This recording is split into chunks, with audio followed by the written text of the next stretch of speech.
Hello everyone, सभी प्यारे students का वेलकम करता हूं। मेरा नाम है अमन बहल। आप देख रहे हैं वाईटी एडिटोरियल क्लास को। आज द हिंदू का सेकंड एडिटोरियल हम पढ़ने वाले हैं। कॉट इन द मिडल इसका टाइटल है। ये आर्टिकल लिखा हुआ है भारत में ड्रग प्रॉब्लम पे। बहुत सारी नॉर्दर्न स्टेट्स में, पंजाब, राजस्थान और इनफैक्ट सदर्न स्टेट्स में जैसे कि तमिलनाडु और केरला, आपको ड्रग्स की महामारी मिलेगी यूथ के अंदर। और सरकार भी कुछ हद तक इसकी जिम्मेदार है क्योंकि ठीक से रोक नहीं पा रही है। आर्टिकल पढ़ने का तरीका वही रहेगा, हर सेंटेंस को पहले आप खुद से पढ़ेंगे, फिर जब मैं पढ़ूंगा तो अपनी अंडरस्टैंडिंग को आप मैच करेंगे। ये एक प्रैक्टिकल एक्सपोजर होना चाहिए, ना कि वन वे कम्युनिकेशन। मैं पढ़ रहा हूं, आप देख रहे हो, ऐसा ना हो। मैक्सिमम लर्निंग आपको मिले, आप भी साथ साथ पढ़ें। ग्रामर को, वोकैब को मैं कवर करवाता हुआ चलूंगा साइड नोट्स के अंदर। आइए बिना देरी के क्लास को शुरू करते हैं।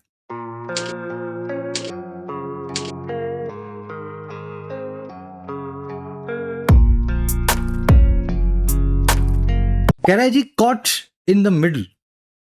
देखिए, मिडल का मतलब होता है बीचों बीच, और कॉट ये कैच वर्ब की थर्ड फॉर्म है। वर्ब की थर्ड फॉर्म बिना हेल्पिंग वर्ब के जब भी आती है उसका काम होता है एडजेक्टिव बनना। कह रहा है जी पकड़े गए हैं बिल्कुल बीचों बीच। एक भारी समस्या है और उसके बीच में इंडिया पकड़ा हुआ है या उस समस्या से घिरा हुआ है। Caught in the middle. अब कौन सी समस्या है ये? कह रहा है India must prioritise reduction of harm from drug abuse. कह रहे जी भारत को प्रायोरिटाइज करना होगा। देखिए, अंग्रेजी में एक वर्ड है प्रायोरिटी। प्रायोरिटी इसका मतलब होता है प्राथमिकता। कौन सी चीज आप पहले देखोगे, कौन सी बाद में देखोगे, बस यही प्रायोरिटी है। कह रहे हैं उसी प्रायोरिटी वर्ड को यूज करके भारत को प्रायोरिटाइज करना होगा या आगे रखना होगा वरीयता में, क्रम में। और किसको? उस रिडक्शन को या कमी को जो हार्म की हो सकती है या नुकसान की हो सकती है ड्रग अब्यूज से। तो भारत सरकार अभी क्या करती है? ड्रग की रोकथाम के लिए ड्रग का सीजर करती है। कहीं पे 500 किलो ये वाली ड्रग पकड़ी, कहीं पे 100 किलो ये वाली ड्रग पकड़ी। कह रहा है उससे ड्रग नहीं रुकेगी। आप तो उस आदमी को पकड़ो जो ड्रग लेकर के आता है, और उन लोगों को ड्रग की चंगुल से छुड़वाओ, हार्म रिडक्शन करवाओ जो ड्रग में फंसे हुए हैं, है ना। अगर उसको आपने ठीक से रिहेबिलिटेट नहीं किया ना, वो आदमी कहीं ना कहीं से कोई ना कोई ड्रग फिर से ढूंढ के ले आएगा। तो हार्म रिडक्शन हमारा सबसे पहला प्रायोरिटी होना चाहिए। इंडिया बनेगा सब्जेक्ट, मस्ट यहाँ पे हेल्पिंग वर्ब है। Modal verb could, may, might, must, can, ये सब की सब अपने बाद में बेस फॉर्म में जो है मेन वर्ब को लेती हैं। तो यहाँ पे मेन वर्ब है प्रायोरिटाइज। प्रायोरिटाइज मैंने आपको बता दिया, प्रायोरिटी नाम के नाउन से बना हुआ है। इसकी स्पेलिंग को एक बार देख लो, ये लिख करके देख लो। अगर ये स्पेलिंग आपने खुद से ना देखी हो कभी, तो आप खुद से लिख नहीं पाओगे। जनरली इसकी स्पेलिंग ऐसे लिखते हैं लोग, ठीक है। तो ये आर के बाजू वाला जो आई है ये आप मिस ना करें। प्रायोरिटाइज, प्रायोरिटाइज, आर इसमें एक्स्ट्रा लगा हुआ है। स्पेलिंग एरर में ये स्पेलिंग मैंने आज आपसे पूछी है, ध्यान रखना है इसका। जल्दी से आगे बढ़ते हैं। इस आर्टिकल की मैं आपको वोकैब दिखाता हूँ। 4-5 वर्ड्स है अपने पास, भारी भरकम। शुरू में एक साथ देख लो ताकि बीच में आपको रुकना ना पड़े एक एक वर्ड को देखने के लिए। अपने लाइक और शेयर्स को जरूर से दें, ये आपका प्यार दिखाने का फ्री ऑफ कॉस्ट तरीका है, सपोर्ट देने का इस चैनल को। वाईटी का व्हाट्सएप ग्रुप, टेलीग्राम ग्रुप आप ज्वाइन कर सकते हैं। सारे नोट्स, पीडीएफ्स आपको वहीं मिलेंगे। कमेंट सेक्शन में व्हाट्सएप और टेलीग्राम दोनों का लिंक मैं डाल रहा हूं। साथ ही वाईटी ऐप को जरूर डाउनलोड करें अपने फोन में। किसी भी एग्जाम के लिए अफोर्डेबल फीस के अंदर आप मेरी गाइडेंस में प्रिपेयर कर सकते हैं। अंग्रेजी का पोर्शन वाईटी के नाम, अंग्रेजी में लिखना हो तो वाईटी का राइटिंग कोर्स आप अप्लाई करें इस कोर्स के लिए। बहुत ही 50-60 घंटों के क्रैश कोर्स में आपको आसान तरीके से बेसिक से एडवांस तक अंग्रेजी में लिखना सिखाया गया है। इस साल के एसएससी बैंक के लिए अगर टारगेट कर रहे हैं तो आपकी रीडिंग से लेके ग्रामर, वोकैब से लेकर के cloze test, para jumble, PQRS, सब कुछ एक ही कोर्स में पैकेज बना करके आपके साथ शेयर किया गया है। इस पैकेज का बेनिफिट ले सकते हैं। English unlock tool kit course, ये भी वाईटी पे अवेलेबल है ऐप के ऊपर। You can take benefit of the course.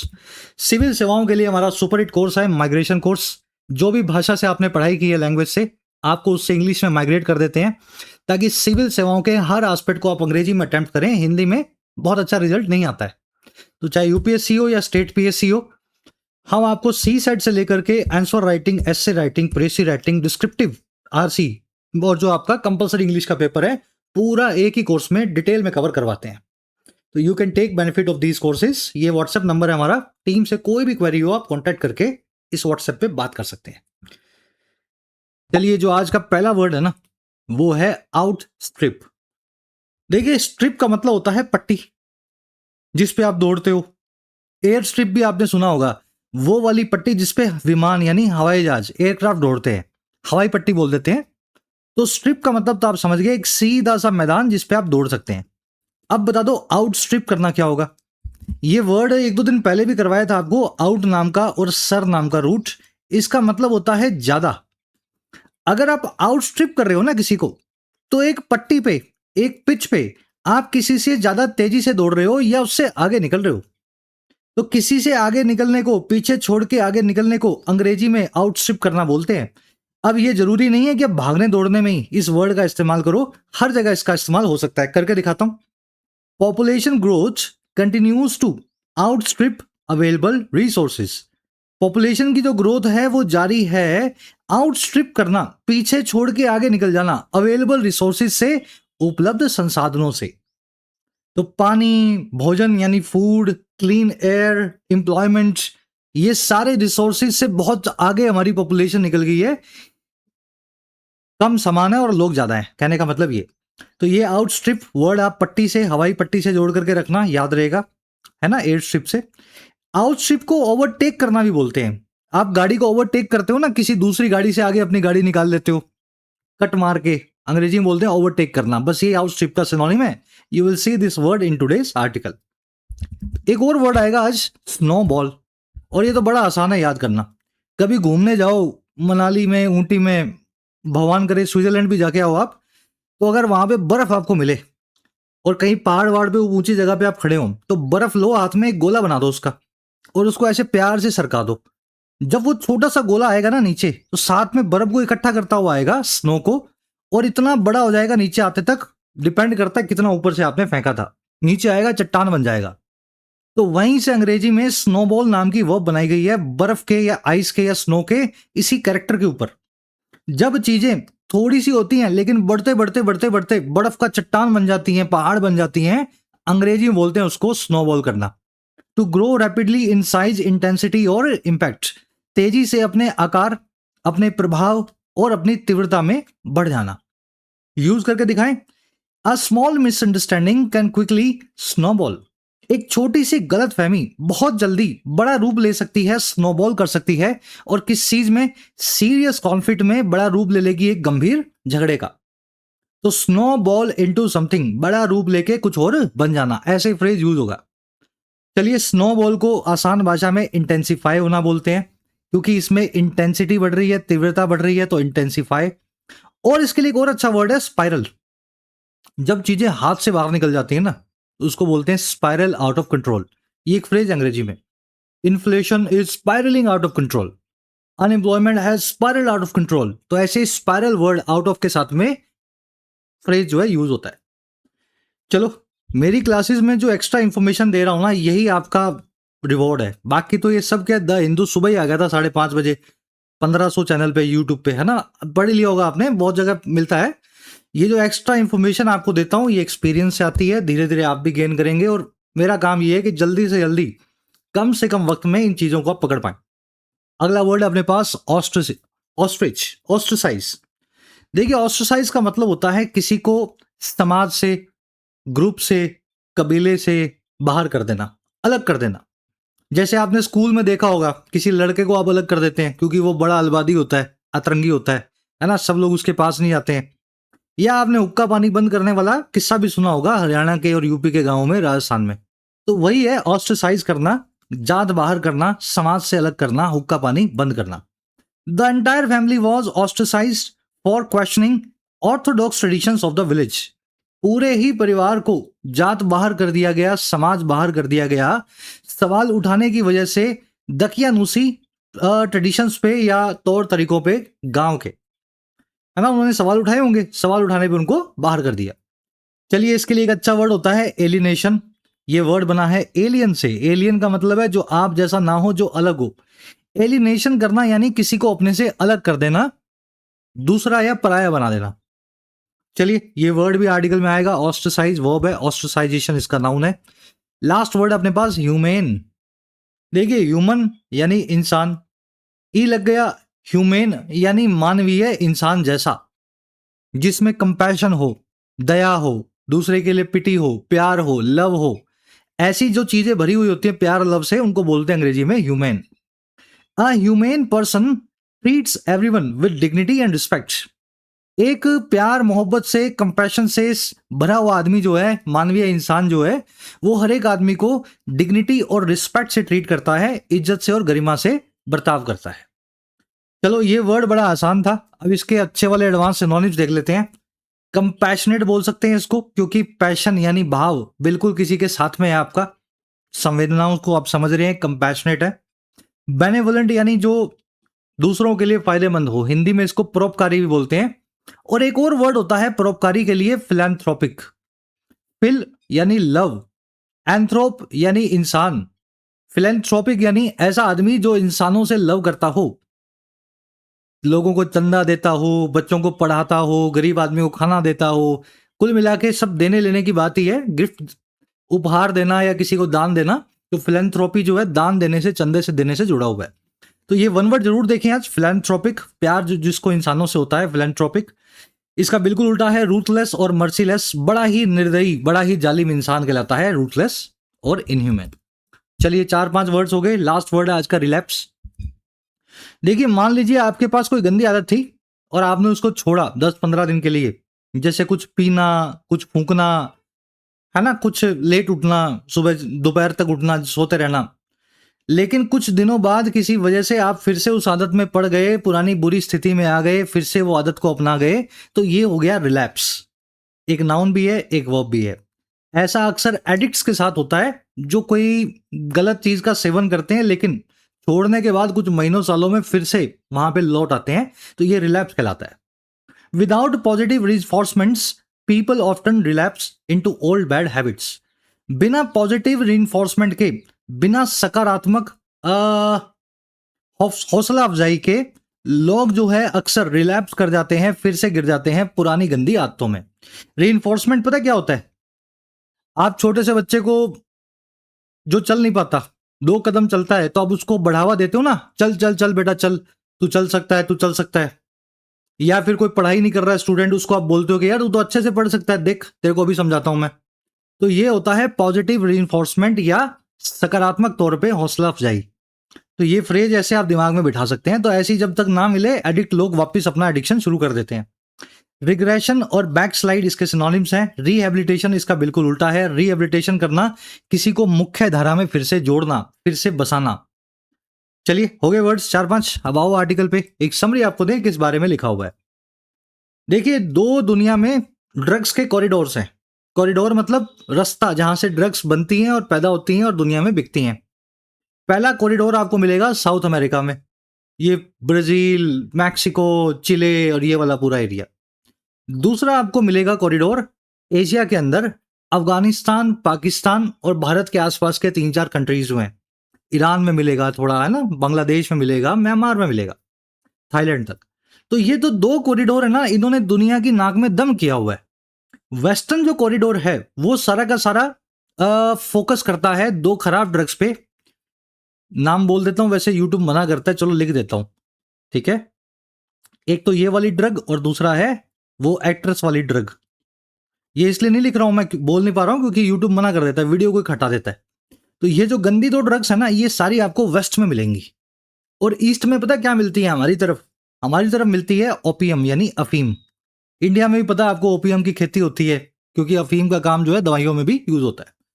हम जो है ओपियम की इलीगल खेती से परेशान हैं, और सबसे ज्यादा इलीगल ड्रग्स आती हैं, पहले आती थी पाकिस्तान और अफगानिस्तान से, आजकल आती है म्यांमार से, जब से वहां पे सरकार गिर गई है और आर्मी का जो है राज हो गया है। अब समस्या क्या है भारत की? एक दो ड्रग्स को रोकना, दूसरा जो आदमी भारत में ऑलरेडी ड्रग का एडिक्ट है उसको सुधारना। दोनों चीजें अलग अलग जंग हैं, दोनों जंगों को भारत को लड़ना होगा। और भारत इन दोनों जंगों के, इन दोनों वॉर्स के बीच में कॉट इन द मिडल है, फंसा हुआ है। बाहर से आनी नहीं चाहिए और अंदर वाले जो छटपटा रहे हैं उनको सही करना है। तो यही ड्रग प्रॉब्लम है भारत की। तो सरकार के करंट स्टेट को लेकर के ड्रग को कैसे सरकार डील कर रही है और कैसे कर सकती है, इस चीज पे आर्टिकल लिखा हुआ है। तो हम आपको क्लास के लास्ट में बताएंगे। चलिए आर्टिकल को शुरू करते हैं। फर्स्ट पैराग्राफ आपके सामने है, वीडियो को पॉज करें और इसका मीनिंग निकालें जितना आपसे निकल सके। खुद से पढ़ना है जितना हो सके, मैं तो पढ़ाने वाला हूं। चलिए, कह रहा है जी India lies between the western narcotics corridor of Afghanistan, Pakistan and Iran and the eastern hub of Myanmar, Thailand and Laos. कह रहा है जी भारत जो है लाई करता है, रखा हुआ है, बिछा हुआ है, बैठा हुआ है। लाई करना यानी किसी जगह पे सिचुएटेड होना, स्थित होना। तो भारत स्थित है दो चीजों के बीच। कौन कौन सी? पहली लगाएगा बिटवीन बता के बताएगा आपको, और दूसरी बताएगा एंड लगा के। तो दो कॉरिडोर्स के बीच में भारत जो है स्थित है। पहला कॉरिडोर है वेस्टर्न नार्कोटिक्स का, जिसको अफगानिस्तान, पाकिस्तान और ईरान से मिलकर बनाया जाता है। दूसरा जो हब है या कॉरिडोर है ईस्टर्न हब का, हमारे ईस्ट में, जहां म्यांमार, थाईलैंड और लाओस आते हैं। इनके बीच में भारत बैठा है। कह रहा है जी अब ईस्टर्न में क्या हुआ? Where Myanmar has overtaken others as a principal source of illicit opium. ये ईस्टर्न जो हब है ना, ये वही है जहां म्यांमार नाम के इस मुल्क ने ओवरटेक कर लिया है, आगे निकल गया है, आउटस्ट्रिप कर दिया है दूसरे मुल्कों को। और कैसे? एज लगा के बता रहा है, बतौर प्राइमरी या प्रिंसिपल स्रोत के, सोर्स के, जो है इलीगल ओपियम का। ओपियम लीगल भी होती है क्योंकि दवाइयों में यूज होती है, इलीगल आपको पता है कहां यूज होगी। तो ईस्टर्न कॉरिडोर में ना म्यांमार ने आजकल आतंक मचा रखा है। कह रहा है जी while east and south east Asia remain major methamphetamine suppliers, जबकि जो ईस्ट और साउथ ईस्ट एशिया है, ये जो थाईलैंड वाला और लाओस वाला एरिया जो है, ये आज भी बने हुए हैं। मैथेम्फेटामिन आपको पता होगा, गंदी एक ड्रग है, उसके सप्लायर्स बने हुए हैं। तो इसमें इसने फर्स्ट पैराग्राफ में सिचुएशन बताई है, भारत कहां फंसा हुआ है। कहां कहां फंसा हुआ है भारत? दो कॉरिडोर्स के बीच में। कॉरिडोर का मतलब क्या होता है? रास्ता या पाथ, गैलरी या पैसेजवे। पहला कॉरिडोर है हमारे वेस्ट के अंदर, जहां पे ये तीन मुल्क आते हैं। दूसरा कॉरिडोर है हमारे ईस्ट के अंदर, जहां पे ये तीन चार मुल्क आते हैं। नाक में दम किया हुआ हमारे ईस्ट वाले कॉरिडोर ने, क्योंकि यहां पे म्यांमार में कोई सरकार है नहीं, और इलीगल या इलिसिट ओपियम यहां से खुलेआम बिकती है पूरे एशिया में। और ये जो बाकी के ईस्ट की कंट्रीज हैं, इनसे तो मिलती है क्रिस्टल मेथ, जो कि बहुत महंगी भी होती है। भारत जैसे गरीब देश में इसकी ज्यादा खपत नहीं हो सकती। गंदी दवाई है, महंगी दवाई है। चलो स्ट्रक्चर सेंटेंस की देखेंगे। इंडिया सब्जेक्ट, लाइज इसकी वो, बिटवीन और एंड के बीच में, बिटवीन और एंड के बीच में आप चीजें लगा करके बताते हो कि इनके बीच बीच में कुछ हो रहा है ना। बिटवीन दिल्ली एंड आगरा, दिल्ली से आगरा के बीच में।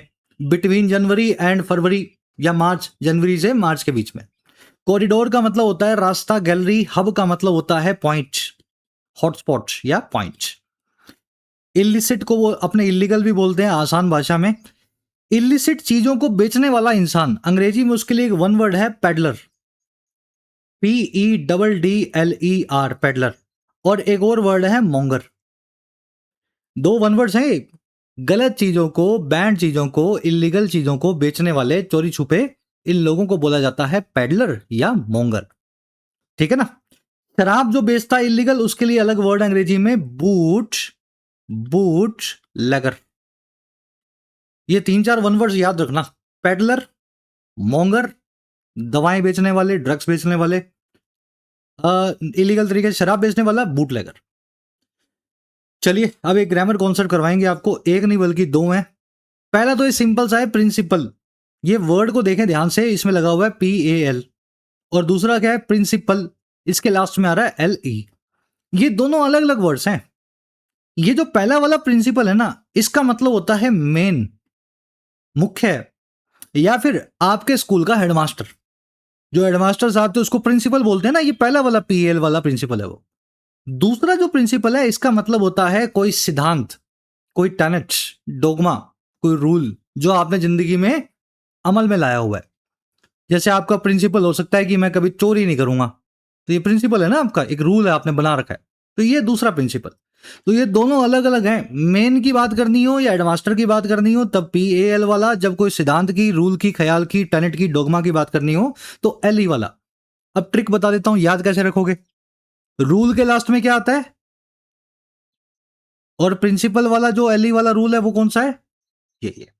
तो मैंने LE से LE पकड़ लूंगा तो मुझे पता लग जाएगा रूल वाला प्रिंसिपल कौन सा है। अब जो दूसरा बच गया, ये हेडमास्टर वाला है या मेन वाला है। चलो इस फॉर्मूला को लगाएंगे इस सेंटेंस के ऊपर। वीडियो को मैं पॉज कर रहा हूं। The dash objective of the policy is to uphold the dash of equality. इस प्रकार का जो ऑब्जेक्टिव है इस पॉलिसी का वो है कि मेंटेन करें इक्वालिटी के, समानता के, बराबरी के, इस जो है ब्लैंक को। अपना आंसर कमेंट्स में पोस्ट कर देना, मैं मेरा बता रहा हूं, मैच कर लो। कह रहा है जी जो प्रिंसिपल है ना, मेन वाला, मुख्य वाला, वो पॉलिसी का ये है कि आप मेंटेन करें बराबरी के सिद्धांत को या प्रिंसिपल को। यहां पे तो एल वाला आ जाएगा, यहां पे एल वाला प्रिंसिपल आ जाएगा। बढ़े आगे। चलो अब आज का मेन ग्रामर कॉन्सेप्ट करेंगे। आपने आज तक सीखा है, ये पढ़ा होगा, सुना होगा कि जब दो चीजों की बात हो तब बिटवीन का इस्तेमाल करना है।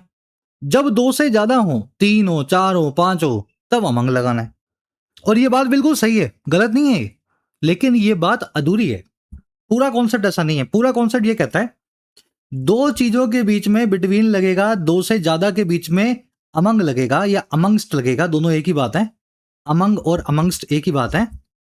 लेकिन अगर दो से ज्यादा चीजें हो और वो डिफाइंड हो, उनके नाम लिखे हो, साफ साफ तरीके से बताया गया हो, तब भी आपको बिटवीन ही लगाना है, अमंग या अमंगस्ट का इस्तेमाल नहीं करना। मान लीजिए 5 चीजें हों लेकिन पांचों के नाम लिखे हुए हैं। पहली चीज है या पहला इंसान है मोहन, दूसरा है सोहन, तीसरी है नमिता, चौथा है राकेश, पांचवा है पीटर। अब ये 5 आदमी हैं, 5 लोग हैं, लेकिन पांचों के नाम दिए हुए हैं। आपको नाम दिए हुए तो वो अमंग नहीं लग सकता, इनके बीच में बिटवीन ही लगेगा। चलो करके दिखाते हैं सेंटेंस बना के। I had to choose between या अमंग टी एंड कॉफी। मुझे चूज करना पड़ा, एक चुनना पड़ा दोनों में से, टी और कॉफी में से। देखो दो ही हैं तो दिमाग नहीं लगाना है, जब दो होते हैं तो बिटवीन का इस्तेमाल होता है। There was a panic between या अमंग द पैसेंजर्स। पैसेंजर्स के बीच में पैनिक था, थोड़ा सा डर का माहौल था। अब देखो पैसेंजर्स अनडिफाइंड है, दो हैं, दो से ज्यादा है, हमें नहीं पता। जब भी ऐसा केस बने तो दो से ज्यादा ही मान लेंगे, क्योंकि अनडिफाइंड है। अगर दो होते तो उनके नाम लिखे हुए होते, तो सीधा सीधा एक केस बन रहा है अमंग वाला। ठीक है, अब ये मत बोलना सर पैसेंजर दो ही थे, फिर दो लिखते उनके नाम लिखते आप। There was panic among Mohan and Sohan, लिखते कुछ नाम बताते। पैसेंजर्स लिखा है मतलब बहुत सारे थे, नाम लिखने की जरूरत नहीं पड़ी, इसलिए अमंग का इस्तेमाल होगा। अनडिफाइंड में हमेशा अमंग का इस्तेमाल होता है। The treaty was signed India, Japan and US. Between लगाऊं अमंग लगाऊं, क्या लगाऊं यहां? ऑफ कोर्स यहां पे अमंग नहीं लगेगा, दो से ज्यादा है, लेकिन 3 है, तीनों के नाम लिखे हुए हैं। जैसे ही डिफाइन हो गया, नाम दे दिया, अब अमंग मत लगाओ। The treaty was signed between India, Japan and US, या द यूएस कर देना, ठीक है। The dispute is dash the centre, the state and the judiciary. Dispute जो है, झगड़ा जो है, इन तीनों के बीच का है। अब बता दो क्या लगाऊं यहां पे, अमंग लगे, अमंगस्ट लगे या बिटवीन लगे? याद रखें अमंग और अमंगस्ट में कोई फर्क नहीं है। पहले अमंगस्ट बोलते थे, आजकल उसको अमंग लिख देते हैं, फर्क नहीं है दोनों में। लास्ट वाले को खुद से करना सॉल्व, कमेंट्स में डाल दो। होपफुली कॉन्सेप्ट दिमाग में बैठ गया होगा, गलती नहीं करेंगे। ठीक है, डालना कमेंट्स में, फीडबैक आपको मिलेगा। चलिए नेक्स्ट पैराग्राफ फटाफट पढ़ें इसको।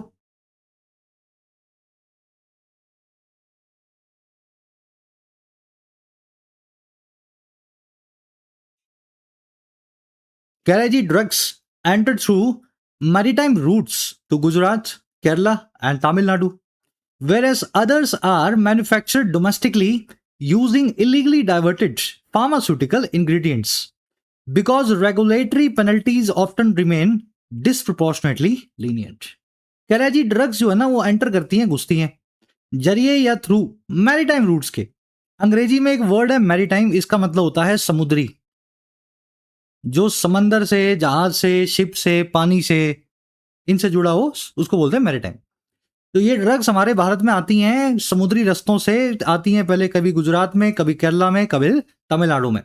जबकि दूसरी जो हैं ड्रग्स अदर्स, उनको मैन्युफैक्चर किया जाता है, लैब्स में बनाया जाता है, हमारे ही घर में डोमेस्टिकली यूज करते हुए ऐसे केमिकल्स को, फार्मास्यूटिकल इंग्रेडिएंट्स को या केमिकल्स को, दवाओं को जो इलीगली डाइवर्टेड हैं, जिनको गैर कानूनी तरीके से डाइवर्ट किया गया है। डाइवर्ट करना मतलब ये ड्रग थी जो कि इस लैब में जानी थी किसी दवाई बनने के लिए, इसमें से 1000 किलो में से 200 किलो निकाल के, 200 लीटर निकाल के किसी जो है अंडरग्राउंड लैब में चली गई, और वहां से इससे कोई नशीली दवाएं बनने लगी, इसको बोलते हैं डाइवर्जन। तो ये इलीगल तरीके से ड्रग्स डाइवर्ट होकर के फार्मा ड्रग जो है दवाइयां, उनसे जो है नशीली दवाइयां बनाई जाती है।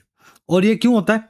ये इसलिए होता है because regulatory penalties often disproportionately lenient. क्योंकि जो रेगुलेटरी पेनल्टियां हैं, रेगुलेशन की तरफ से, नियमन की तरफ से, सरकार की तरफ से जो दंड है, अक्सर वो बना रहता है बहुत ही लीनियंट, बहुत ही ढीला, डिसप्रपोर्शनेट तरीके से। डिसप्रपोर्शनेट का मतलब क्या होता है? आपने एक कत्ल किया हो और किसी को थप्पड़ मारा हो, दोनों की सजा अलग अलग होनी चाहिए ना। मान लीजिए दोनों की सजा ही मिल जाए 100 कोड़े, तो ये डिसप्रपोर्शनेट बात हो गई, अनुपात में नहीं है, प्रोपोर्शन से बाहर हो गया मामला। अगर मर्डर किया है तो मर्डर वाली सजा मिले, अगर थप्पड़ मारा है तो थप्पड़ वाली सजा मिले, अगर दोनों को एक ही मिल रही है तो मामला खराब है। तो यही है हमारा रेगुलेटरी पेनल्टी।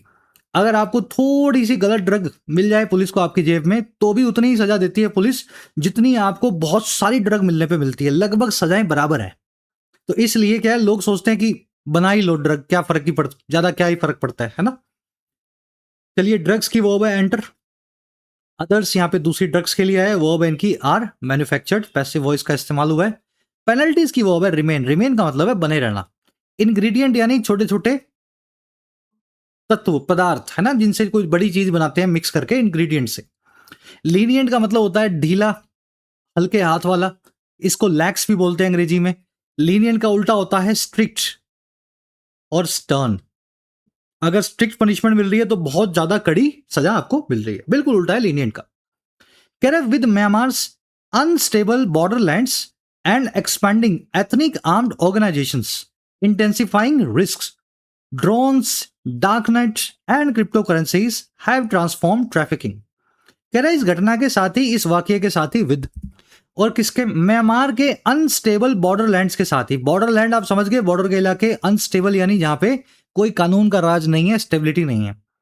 और इसके म्यांमार के बढ़ते हुए जो एथनिक आर्म्ड ऑर्गेनाइजेशंस हैं, एथनिक यानी जो एथनिसिटी से, कबीलों से जुड़ी हुई हैं, आर्म्ड यानी जो हथियारबंद हैं, ऑर्गेनाइजेशन यानी ग्रुप, इनके जो कई कबीलाई ग्रुप हैं जो हथियारबंद हो गए हैं सरकार के सामने, फौज के सामने। कह रहे इनके इंटेंसिफाई करने के साथ ही, बढ़ाने के साथ ही, रिस्क को, जोखिम को ड्रग्स का। भाई कोई सरकार है नहीं और सरकार के सामने आम आदमी जो है कबीलों वाला, वो खुद हथियार लेके खड़ा है।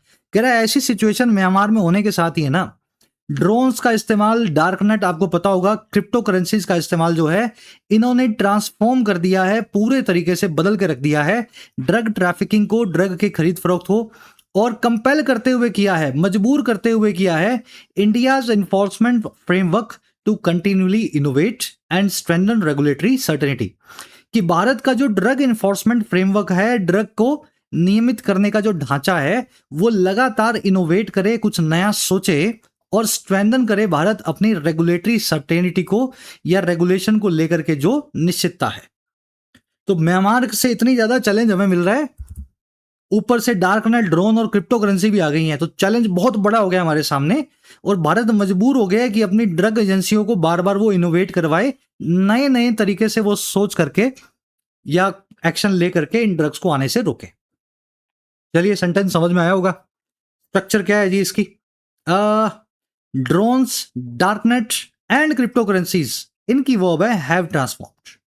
सेंटेंस इतना ही है, इन तीनों चीजों ने ट्रांसफॉर्म कर दिया है, पूरे तरीके से बदल दिया है, drones, darknet and crypto currencies.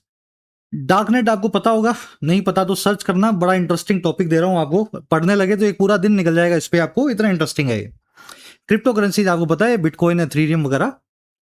Trafficking, pedalling, mongering एक ही बात है, खरीद फरोख्त को बोलते हैं, कंटिन्यूअली यानी लगातार। चलिए आगे बढ़े, नेक्स्ट पैराग्राफ, लास्ट पैराग्राफ है।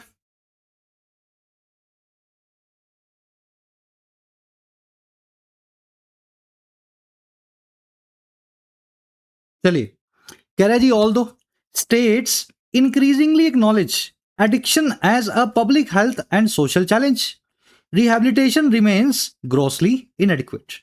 कह रहा है हालांकि स्टेट जो हैं लगातार बढ़ते हुए तौर पे एक्नॉलेज करती हैं एडिक्शन को, या नशे की आदत को एक पब्लिक हेल्थ और सोशल चैलेंज के तौर पे, एक आम आदमी में स्वास्थ्य और सामाजिक चुनौती के तौर पे।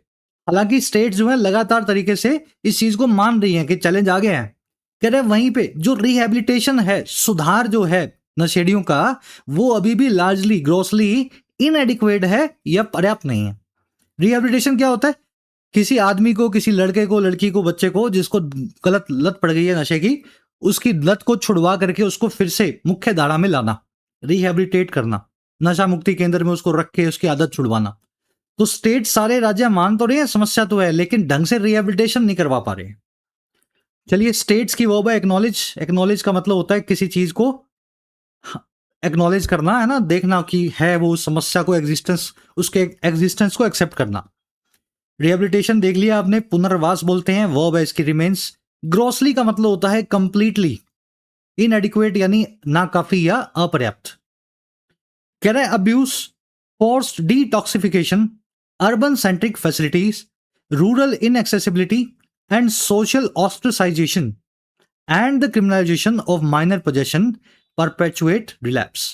कह रहा है भारत में 5 चीजें हैं जो रिलैप्स को, ड्रग्स को छोड़ देने के बाद में फिर से ड्रग्स में पड़ जाने को, रिलैप्स को परपेचुएट करती हैं या लंबा से लंबा आगे से आगे खींचती हैं। 5 गलत काम भारत कर रहा है जिससे नशा करने के जो लोग हैं वो नशा छोड़ने के बाद फिर से नशे में पड़ जाते हैं। अब क्या क्या है जी? ये 5 काम है। पहला काम है अब्यूज, दूसरा काम है फोर्स करके डिटॉक्सिफिकेशन। डिटॉक्सिफिकेशन यानी नशा मुक्ति केंद्र में ले जाकर के शरीर से ड्रग्स को निकलवा करके उसको सुधारना, लेकिन फोर्स तरीके से, मार पीट के। तीसरा काम है जी अर्बन सेंट्रिक फैसिलिटीज। जितने भी नशा मुक्ति केंद्र हैं, रिहेबिलिटेशन सेंटर हैं, वो शहरों पे फोकस करते हैं, लेकिन ड्रग्स आपको गांवों में ज्यादा मिलेगी, तो ये भी समस्या है। फिर रूरल इनएक्सेसिबिलिटी, वही बात, गांवों को एक्सेस नहीं है नशा मुक्ति केंद्रों का, सब शहरों में मिलता है। और पांचवा सोशल ऑस्ट्रेसाइजेशन, सामाजिक तौर पे बॉयकॉट होता है अगर किसी का पता लग जाए कि ये नशेड़ी है, तो आदमी का छुपाए रखता है, कभी ना बताएगा और ना इलाज करवाएगा। और 6वीं चीज है क्रिमिनलाइजेशन, यानी क्रिमिनल की तरह ट्रीट करना छोटे से ड्रग के पोजेशन को भी। कोई लड़का है जिसने ड्रग्स छोड़ दी थी, लेकिन उसके पास थोड़ी सी भी ड्रग किसी दिन मिल गई तो सरकार उसको तो फिर से जेल में डाल देगी। तो वो आदमी क्या सोचता है कि मैं छोड़ू ही क्यों फिर, अगर तुम्हें 10 मिलीग्राम में भी मुझे जेल में पकड़ के डालना है तो फिर तो मैं ड्रग्स करता हूं अच्छे से। तो ये 4-5 समस्याएं हैं जिसकी वजह से रिलैप्स बार बार होता है इन ड्रग करने वाले लोगों में, छोड़ने के बाद ये फिर ड्रग में पड़ते हैं। अच्छा, और क्या क्या होता है इससे? ये भी होता है अनएम्प्लॉयमेंट होती है और ड्रग क्राइम का साइकिल आगे चलता रहता है। भैया आपको एक बार अगर पता लग गया ड्रग्स लिए आपने, तो आपको कोई नौकरी देगा नहीं, और ड्रग क्राइम का साइकिल ऐसा है, आप उसमें पड़े रहोगे, खुद भी यूज करोगे और बेचोगे भी, दोनों काम करोगे। तो ये समस्याएं इसने बताई है। आगे कह रहे हैं जी while women face additional barriers through stigma, care giving burdens and scarce gender responsive services. जबकि महिलाएं तो फेस करती हैं और ज्यादा बैरियर्स को या रुकावटों को इन सभी खराब चीजों के जरिए। महिलाओं को क्या रुकावटें होती हैं? उनको स्टिग्मा होती है, सामाजिक शर्म होती है। स्टिग्मा का मतलब होता है समाज में कुंठा। केयर गिविंग बर्डन्स होती हैं, उनको घर पे रहना जरूरी होता है, परिवार का देखना जरूरी होता है, केयर गिविंग करना। और रिस्पॉन्सिव सर्विसेज है नहीं जो जेंडर के हिसाब से हो। नशा मुक्ति केंद्र जो है मर्दों के हिसाब से बनते हैं, औरतों के हिसाब से नहीं बनते। तो इसलिए नशे में पड़ी हुई युवतियां जो हैं उनको तो और ज्यादा परेशानी है। घर वालों का ख्याल भी उनको रखना है, घर छोड़ के नहीं जा सकती, समाज में शर्म भी उनको ज्यादा आती है, और ऐसी कोई सर्विस भी नहीं है जो उनके महिलाओं के हिसाब से बनी हो जहां वो जाके अपना नशा छुड़वा सकें। चलिए, सेंटेंस आपने देख लिया। अगेन ये पूरे आर्टिकल की आत्मा था ये सेंटेंस। इन सभी की वर्ड है, वर्ब है परपेचुएट। परपेचुएट करना यानी चीजों का आगे से आगे चलते रहना अनंत काल तक, इनडेफिनेटली।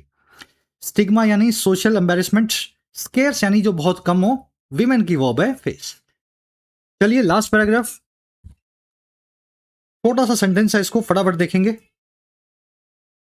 आराम से इसको रीडिंग देना है ना जरूर से। कह रहा है since disrupted supply alone can divert users towards cheaper alternatives. India must measure success not by seizures and arrests. कह रहे क्योंकि डिस्टर्ब या डिसरप्ट हुई सप्लाई वही अकेले डाइवर्ट कर सकती है या मोड़ सकती है ड्रग यूजर्स को चीपर ऑल्टरनेटिव्स की तरफ।